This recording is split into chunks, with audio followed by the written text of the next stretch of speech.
In 1900, many men had to work 10 hours a day, 6 days a week, to earn enough money to provide their families with the bare essentials. Hand labor was the rule in the home as well as the factory. In many families, the youngsters had to work to add their earnings to the family budget and forego the opportunity to get an education.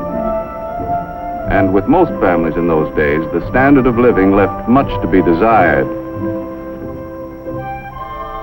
A half-century later, we had invested enough in our business system to provide the average worker with efficient and expensive buildings and machinery to enable him to produce enough in a 40-hour week to earn twice as much as the 1900 worker earned in a 60-hour week. This shorter work week gives us all more leisure time to enjoy a standard of living beyond the wildest dreams of anyone who lived a half-century ago. The more we earn, the more our families have to spend for the things they need and want. Young people today have leisure time for fun and enjoy educational opportunities denied their fathers and grandfathers.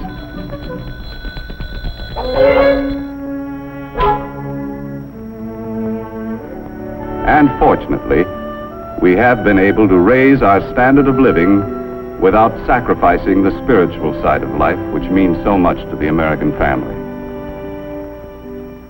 Our business system has continued to provide a better life for our increasing population, in spite of destructive forces which have pounded against our foundation of freedoms with no avail.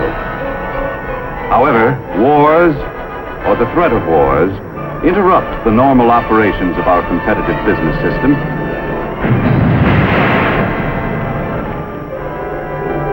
and may result in government controls which crack essential blocks in our foundation of freedoms. In World War II, wages were controlled.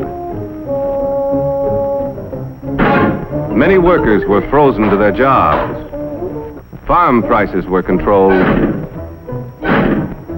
and profits of business were limited. Raw materials were allocated between essential and non-essential business. On Main Street, USA, many of us found less to buy because a good portion of our productive capacity went to the war effort. Prices were fixed, and the available supply of goods was rationed. In war emergencies, we allow government to restrict certain of our freedoms. But we Americans have learned to remove government controls as quickly as possible and to repair the blocks in the foundation of our freedoms to allow our business system to resume its normal operations. While we invest part of our savings to help finance the world's most efficient business system, at the same time we pay taxes to government. With our present tax load, we should avoid pressuring government for any new services that aren't absolutely necessary.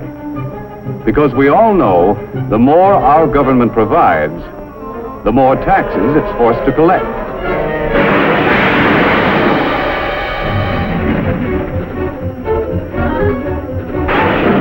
None of us can escape big business, small business,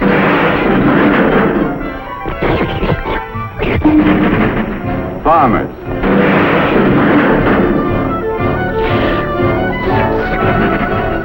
workers,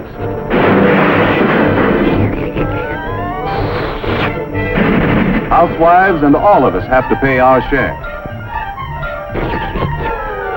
Demanding more and more from government could create a tax burden heavy enough to crack essential blocks in the foundation of our business system. Therefore, we shouldn't let our taxes reach a point where they destroy our ability to save and invest. For as we have seen, our rising standard of living depends upon a constant flow of savings dollars into our business system each year.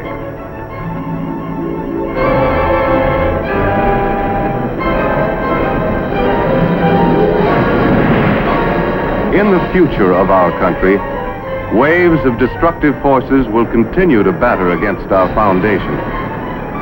When any force weakens the interlocked blocks of our political and economic freedoms, As good citizens, we must be quick to use the tools our Constitution gives us and repair any cracks that may appear.